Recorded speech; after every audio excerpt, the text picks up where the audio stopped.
साथियों, आप सभी का इस प्लेटफॉर्म पर स्वागत है। यहाँ पर हम लोग यूपीट्रिपल के द्वारा जो पेट की परीक्षा 15 और 16 अक्टूबर 2022 को संपन्न होनी है, उसके लिए प्रैक्टिस सेट देख रहे हैं। और यह जो प्रैक्टिस सेट हम लोग देख रहे हैं, यह घटनाचक पब्लिकेशन के द्वारा टो सीरीज नाम से 10 प्रैक्टिस सेट की सीरीज निकाली गई है। इसी में से प्रैक्टिस सेट नंबर 5 को यहाँ पर हम लोग देखेंगे। तो चलिए प्रारंभ करते हैं। पहला प्रश्न है कि शोर मंदिर भारत के किस राज्य में स्थित है? तो शोर मंदिर जो है आपका तमिलनाडु में स्थित है। कहाँ पर है? तमिलनाडु में स्थित है।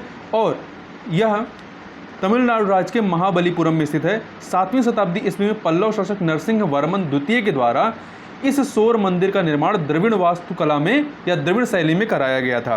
कंटक शोधन नामक न्यायालय का प्रचलन किस साम्राज्य में था? तो ये जो है मौर्य साम्राज्य में था। कब था? मौर्य साम्राज्य में कंटक शोधक नामक न्यायालय का। ठीक है, कंटक शोधन फौजदारी न्यायालय था, धर्मस्थीय दीवानी न्यायालय हुआ करती थी। प्रदेष्टा जो होता था वो फौजदारी न्यायालय का न्यायाधीश होता था। आगे चलते हैं। निम्नलिखित में से कौन सा वेद सबसे पुराना है? तो ऋग्वेद सबसे पुराना है। हड़प्पा सभ्यता की प्रसिद्ध नर्तकी की मूर्ति किस पदार्थ की बनी थी? तो ये कांच की बनी थी। किसकी बनी थी? कांच की बनी थी। और मोहनजोदाड़ो से यह प्राप्त हुई थी। वास्को डी गामा किस वर्ष कालीकट कोझिकोड में आया था? तो ये जो है 1998 में यहाँ पर पहुँचा था। और यहाँ के शासक जमोरिन ने जो है इसका स्वागत किया था। 1857 के विद्रोह को भारत के प्रथम स्वतंत्रता संग्राम की संज्ञा किसने दी थी? तो बी.डी. सावरकर ने। निम्न में से किसने लंदन में विलियम हर्ट कर्जन वाइली की हत्या की थी? तो मदन लाल ढींगरा ने की थी। किसने की थी? मदन लाल ढींगरा ने 1909 में की थी। और बाद में इन्हें फांसी की सजा दी गई थी। जलियांवाला बाग नरसंहार के बाद किसने अपनी नाइटहुड की उपाधि लौटा दी थी? रविन्द्रनाथ टैगोर ने। जलियांवाला बाग हत्याकांड कब होता है? ये आपका हुआ था 13 फरवरी 1919 को। आगे चलते हैं। गांधी इरविन समझौता कब हुआ था? तो ये 1931 में गांधी इरविन समझौता 1931 में गांधी और तत्कालीन वायसराय लॉर्ड इरविन के मध्य में हुआ था। और इसी के बाद गांधी जी जो है वो द्वितीय गोलमेज सम्मेलन में सम्मिलित हुए थे या पार्टिसिपेट किए थे। स्वतंत्र भारत के प्रथम गवर्नर जनरल कौन थे? Lord Mountbatten. ठीक है, लॉर्ड माउंटबेटन थे। जबकि सी राजगोपालाचारी अंतिम और प्रथम भारतीय गवर्नर जनरल थे। निम्नलिखित में से किस देश की सीमा भारत के साथ नहीं लगती है? तो इसमें देखिए ईरान की सीमा कहीं से भी भारत के साथ नहीं लगेगी। आगे चलते हैं। अगला प्रश्न है, नंदा देवी चोटी किस राज्य में स्थित है? तो ये उत्तराखंड में है। निम्न में से कौन सा स्थान तांबे की खान के लिए प्रसिद्ध है? खेतड़ी है, राजस्थान में। 2 घंटे के अंतराल की देशांतर दूरी किसके बराबर होती है? 30 डिग्री के बराबर होती है। विश्व का सबसे बड़ा महाद्वीप कौन सा होता है? कौन सा है? एशिया महाद्वीप है। भारत में GST goods and service tax जो है 1 जुलाई 2017 को लागू हुआ था। आरबीआई का मुख्यालय कहाँ पर है? तो ये मुंबई में है। भारतीय मुद्रा का नया प्रतीक चिन्ह किसने डिजाइन किया था? उदय कुमार ने। भारत में योजना आयोग का गठन किस वर्ष किया गया था? 1950 में किया गया था। कब किया गया था? 1950 में। ठीक है, 15 मार्च 1950 को। और 1 जनवरी 2015 को योजना आयोग को समाप्त करके इसकी जगह पे नीति आयोग की स्थापना की गई। प्रधानमंत्री मुद्रा योजना कितने लाख रुपए का मुद्रा ऋण प्रदान करता है? 10 लाख तक का ऋण प्रदान करता है। ठीक है, सबसे अधिक 10 लाख, फिर उससे छोटा 5। 10 लाख वाले को तरुण कहते हैं, 5 लाख को किशोर कहते हैं और 50,000 को शिशु कहते हैं। भारत में किस राज्य का लोकसभा और राज्यसभा में प्रतिनिधित्व सर्वाधिक है? उत्तर प्रदेश का। लोकसभा के 80 और राज्यसभा के 31 सदस्य हैं यहाँ पर। राष्ट्रपति 5 वर्ष तक अपने पद पर रहता है। कब से? संसद द्वारा निर्धारित तिथि से नहीं, अपने पद ग्रहण के दिन से। भारत में कार्यपालिका से न्यायपालिका का पृथक्करण किस से व्यादेशित होता है? तो राज्य के नीति निर्देशक तत्वों के तहत इसका निर्धारण है। ठीक है, आर्टिकल 50 के तहत। वह विषय जिन पर केंद्र व राज्य सरकार दोनों कानून बना सकती हैं वो क्या होती है? समवर्ती सूची होती है। समवर्ती सूची होती है। अनुसूची 7 में दिया गया है इसके बारे में। लोकसभा के कम से कम कितने सत्र बुलाए जाते हैं? तो देखिए 2 सत्रों के बीच अधिकतम 6 माह से अधिक का अंतराल नहीं होना चाहिए। तो इस प्रकार से जो न्यूनतम है कम से कम 3 सत्र बुलाए जा सकते हैं। ठीक है, और ऐसे सामान्यतः 3 सत्र बुलाए जाते हैं। तो यहाँ वर्ष में 2 बार हो जाएगा। समतल दर्पण द्वारा बनने वाला प्रतिबिंब सदैव सीधा होता है। निकट दृष्टि दोष से पीड़ित व्यक्ति की दृष्टि सही करने के लिए किस प्रकार के लेंस का प्रयोग किया जाता है? अवतल लेंस का। और दूरदृष्टि के लिए उत्तल लेंस का। यहाँ पे एक आप जो है कह सकते हैं, याद रखिएगा, याद करने का तरीका, निकट दृष्टि दोष। निकट जो है इसमें 3 वर्ड है, दृष्टि में सामान्यतः 2 वर्ड है। तो अवतल लेंस में 4 वर्ड है, उत्तल में समांतर 3। तो निकट बड़ा है तो इसके लिए बड़ा वाला अवतल लेंस लीजिएगा, और दूरदृष्टि छोटा है तो उसके लिए छोटा वाला अर्थात उत्तल लेंस लीजिएगा। इससे आप इसको रिलेट करके याद कर सकते हैं, तो ये भूलेगा नहीं आपको। तरल अवस्था में पाई जाने वाली धातु कौन सी होती है? तो ये है पारा। किसकी कमी से रिकेटस का रोग होता है? किसकी कमी से रिकेटस का रोग होता है? तो विटामिन डी की कमी से होता है। विटामिन डी की कमी से रिकेटस का रोग होता है। चिकित्सा विज्ञान की भाषा का जो गुर्दे से संबंधित है तो वो कौन सा है? नेफ्रोलॉजी। नेफ्रोलॉजी। मैथ के प्रश्नों को छोड़ देते हैं, आगे बढ़ते हैं। यहाँ पर प्रत्यक्ष शब्द का विलोम क्या होगा? प्रत्यक्ष का विलोम प्रत्यक्ष का परोक्ष हो जाएगा। क्या हो जाएगा? प्रत्यक्ष का परोक्ष हो जाएगा। आगे देखते हैं, अनेक शब्दों के लिए एक शब्द के निम्नलिखित विकल्पों में से कौन सा गलत है? जंगल की आग को दावानल कहते हैं। आगे की सोचने वाले को अग्रसोची कहते हैं, ना कि अग्रगामी। अग्रगामी आगे चलने वाला होता है।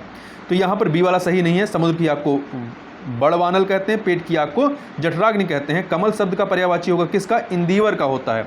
ठीक है, इंदिवर का है।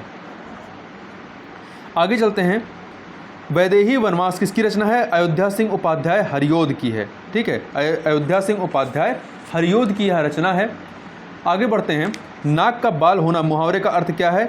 अधिक प्रिय होना। अब इंग्लिश के प्रश्नों को देखते हैं। इंग्लिश का पैसेज है, पहले इसको पढ़ लेते हैं, फिर इस पर आधारित प्रश्नों को देखेंगे।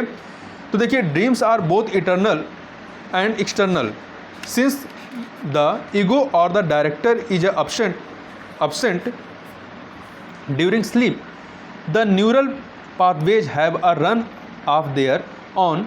Thus, the day-long experiences are the existing memories are the driving force for the internal dreams. However, when there is a tremendous thinking activity or shenium on a particular thought during walking time, it leads sometimes to solution dreams. Various great inventions and discoveries of the world have come through such dreaming process. Why we do not remember dreams has been researched by lots of brain scientists, and there are many reasons. Part of it is to do with creating long-term memory. Nevertheless, it is the dreams that we remember that make life interesting. There are many theories of dreams, but we still do not know why we dream and why most of the time we have random and strange dreams. A possible answer may lie in how synapses behave during sleep. The more we dream during the night, the less restful is the sleep. A really restful sleep is deep sleep without dreams. This helps in the flushing out of the toxic material from major part of the brain. Besides removing the toxin from the brain, the increase of synaptic cleft may also help in explaining the dreaming process. अब प्रश्नों को देखते हैं। What are dreams? Dreams क्या हैं? Both eternal and external हैं। Internal and external. Why what does the synaptic cleft helps in explaining the dreaming process? According to the author, why are the dreams that we do not remember are not important? It's the dreams that we remember that make our life interesting. Give synonyms for the following word. Agony. Agony का मतलब होता है कष्ट या दुख होना, और इसका जो सिनोनिम क्या हो जाएगा? सिनोनिम पेन हो जाएगा, अर्थात दुख या कष्ट होगा। Give antonyms for the following word. ब्रेट। ब्रेट का मतलब होता है बिगड़ैल, और इसका उल्टा क्या हो जाएगा? Spoiled child. स्पॉइल्ड चाइल्ड, दुलारा या लाड प्यार से बिगड़ा हुआ। आगे चलते हैं, दिए गए विकल्पों में से संबंधित शब्द का चयन कीजिए। बिस्तर से संबंधित गद्दा, बिस्तर पे गद्दा होता है, कुर्सी पे कुशन होता है। यदि किसी कूट भाषा में इनहेल को REEDIH के रूप में लिखा जाता है तो उसी भाषा में मिगटी MIGHTY को कैसे लिखा जाएगा? तो देखिए, यहाँ पे जो आई है, INHALE, तो यहाँ पे ऐसे लीजिए। आई वाले में आप क्या करेंगे? 4 माइनस करिए। आई का नंबरिंग कितना हो जाता है? 9। 9 माइनस 4 कितना हो जाएगा? 5। 5 की नंबरिंग क्या आती? ई आएगी। तो आपका यहाँ क्रॉस पे ई हो जाएगा। एन का नंबरिंग कितना होता है? 14।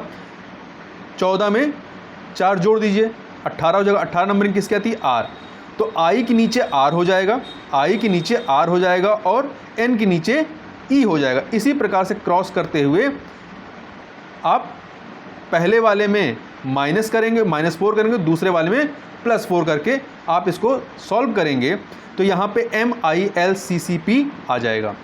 एक लड़की की तस्वीर को इशारा करते हुए राघव ने कहा कि वह मतलब लड़की की तस्वीर की तरफ लड़की को कहते हुए वह मेरे पिता की माँ की बेटी, मेरे पिता की माँ मतलब मेरी दादी की बेटी, मेरी दादी की बेटी मेरी क्या हो जाएंगी, बुआ, बुआ के इकलौते भाई, तो बुआ का इकलौता भाई कौन होगा, मेरे पिता, मेरे पिता की बेटी मेरी बहन, ठीक है।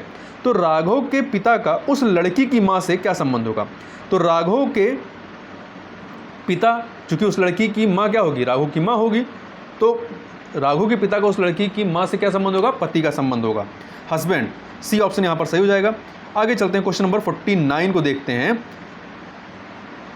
यदि 1 जनवरी 2013 को मंगलवार था तो 31 दिसंबर 2013 को सप्ताह का कौन सा दिन होगा, तो सप्ताह का मंगलवार होगा। 4 शब्द दिए गए हैं, उनमें से 3 किसी न किसी तरह से समान है और एक असमान है, उस असमान शब्द का चयन करना है। खसरा, रेबीज, पोलियो, ये तीनों के तीनों विषाणु जनित वायरस से होने वाले रोग है, जबकि इस स्किज़ोफ्रेनिया जो है ये जो है आपका मानसिक रोग होता है, मानसिक बीमारी है। तो इस प्रकार से डी ऑप्शन आपका सही हो जाएगा। जून 2022 में 21 जून 2022 को 8वें अंतर्राष्ट्रीय योग दिवस के अवसर पर प्रधानमंत्री नरेंद्र मोदी ने कहां पर सामूहिक योगाभ्यास का नेतृत्व किया, मैसूर में, कर्नाटक के मैसूर में। जापान और रूस के मध्य किस द्वीप को लेकर विवाद है, कुरिल द्वीप को लेकर के विवाद है। मई 2022 में नाटो साइबर डिफेंस ग्रुप में शामिल होने वाला एशिया का पहला देश कौन सा है, दक्षिण कोरिया है। भारतीय नौसेना के लिए प्रोजेक्ट 75 के लिए तहत निर्मित 6 पनडुब्बियों की श्रृंखला के अंतिम पनडुब्बी का नाम क्या है, इसका नाम है INS बागशीर। मई 2022 में पोप फ्रांसिस ने वेटिकन सिटी के सेंट पीटर्स बेसिलिका में आयोजित समारोह में किस भारतीय को मरणोपरांत संत घोषित किया है, देव सहायम पिल्लई को। मई 2022 में किसने भारत के 25वें मुख्य चुनाव आयुक्त के रूप में पदभार ग्रहण किया है, राजीव कुमार ने। किसने, राजीव कुमार ने। मार्च 2022 में भारतीय नौसेना किस जहाज को प्रेसिडेंट कलर से सम्मानित किया गया है, किसे किया गया है, तो ये है आपका INS बलशुरा। जुलाई 2022 में कौन सा राज्य जो है प्राइमरी एजुकेशन में नई राष्ट्रीय शिक्षा नीति 2020 को लागू करने वाला देश का पहला राज्य बन गया है, तो यह है उत्तराखंड। मई 2022 में किस राज्य में देश के पहले अमृत सरोवर का उद्घाटन किया गया है, उत्तर प्रदेश में। हाल ही में किसे माध्यमिक शिक्षा बोर्ड CBSE का नया अध्यक्ष बनाया गया है, निधि छिब्बर को। किस भारतीय राज्य में गमोचा एक सांस्कृतिक प्रतीक है, असम में। कौन सा राज्य हरियाणा के साथ अपनी सीमा साझा नहीं करता है, तो उत्तर प्रदेश, हिमाचल प्रदेश, राजस्थान साझा करते हैं, परंतु मध्य प्रदेश बिल्कुल साझा नहीं करेगा। यूनेस्को का मुख्यालय कहाँ पर है, तो यूनेस्को का मुख्यालय पेरिस में है। निम्नलिखित में से किस भाषा पर नोबेल पुरस्कार नहीं दिया जाता है, गणित में, ठीक है, गणित में एबल पुरस्कार करके होता है वो दिया जाता है, ना कि नोबल। चिकित्सा, रसायन, अर्थशास्त्र में नोबल दिया जाता है। भूटान के राष्ट्रीय पक्षी का नाम क्या है, काला कौवा। सोमनाथ मंदिर किस तट पर स्थित है, तो ये गुजरात के तट पर स्थित है। प्रतिवर्ष अंतर्राष्ट्रीय परिवार दिवस कब मनाया जाता है, तो प्रतिवर्ष अंतर्राष्ट्रीय परिवार दिवस जो है ये 15 मई को कब मनाते हैं, 15 मई को मनाया जाता है। और 2022 का जो इसकी थीम रही है परिवार और शहरीकरण रही है। पुस्तक sunrise over Ayodhya nationhood in our times नामक पुस्तक किसने लिखी है, कांग्रेस के नेता सलमान खुर्शीद ने यह पुस्तक लिखी है। आगे चलते हैं, आगे अगला प्रश्न है, हीरो इंडियन सुपर लीग 2021-22 के 8वें संस्करण का खिताब किसने जीता है, हैदराबाद FC ने।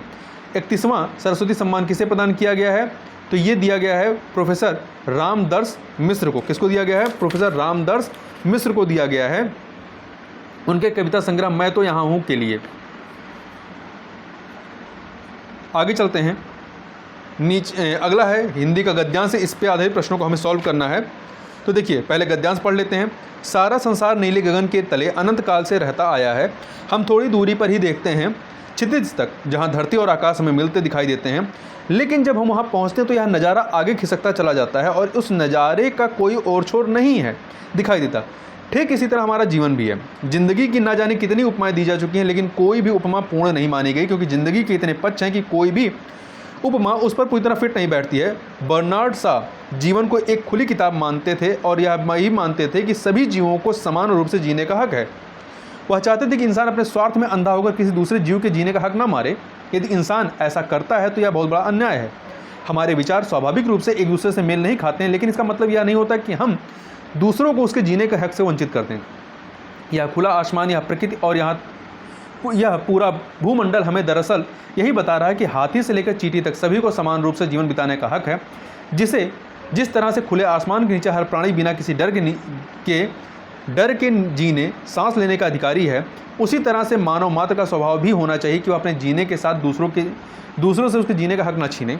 यह आसमान हमें जिस तरह से भय से छुटकारा दिलाता है, उसी तरह से हमें भी मानव जाति से इतर जीवों को डर से छुटकारा दिलाकर उन्हें जीने के लिए पूरा अवसर देना चाहिए। दूसरों के जीने के हक को छीनने से बड़ा अपराध या पाप कुछ नहीं हो सकता है। अब प्रश्नों को देखते हैं। क्षितिज किसे कहते हैं जहां धरती और आसमान मिलते हुए दिखाई पड़ते हैं? बर्नार्ड शॉ ने जीवन की उपमा किसे दी है? खुली पुस्तक को। आगे चलते हैं। अगला है, हम बहुत बड़ा अन्याय कर रहे होते हैं यदि किसी को जीने का अधिकार नहीं देते हैं। प्रकृति और खुला आसमान बता रहे हैं कि सभी को जीने का हक है। आसमान हमें दिलाता है भय से छुटकारे का आश्वासन। ठीक है, भय से छुटकारे का आश्वासन। आगे चलते हैं। फिर एक गद्यांश है हिंदी का, इस पर आधारित प्रश्नों को भी देखना है। पहले गद्यांश पढ़ते हैं। आसमान में मुक्का मारना कोई बुद्धिमानी का काम नहीं समझा जाता। बिना लक्ष्य के तर्क करना भी बुद्धिमानी नहीं है। हमें भली बात समझ लेने की आवश्यकता है कि हमारा लक्ष्य क्या है। हम जो कुछ प्रयत्न करने जा रहे हैं वह किसके लिए? साहित्य हम किसके लिए रचते हैं? इतिहास और दर्शन क्यों लिखते और पढ़ते हैं? राजनीतिक आंदोलन किस महान उद्देश्य की सिद्धि के लिए करते हैं? मनुष्य ही वह बड़ी चीज़ है जिसके लिए सब यह किया करते हैं। हमारे सब प्रयत्नों का एक लक्ष्य मनुष्य वर्तमान दुर्गत के पंख से उद्धार पाए और भविष्य में सुख और शांति से रह सके। वह शास्त्र, वह ग्रंथ, वह कला, वह नृत्य, वह राजनीति, वह समाज सुधार जंजाल मात्र है जिससे मनुष्य का भला ना होता हो।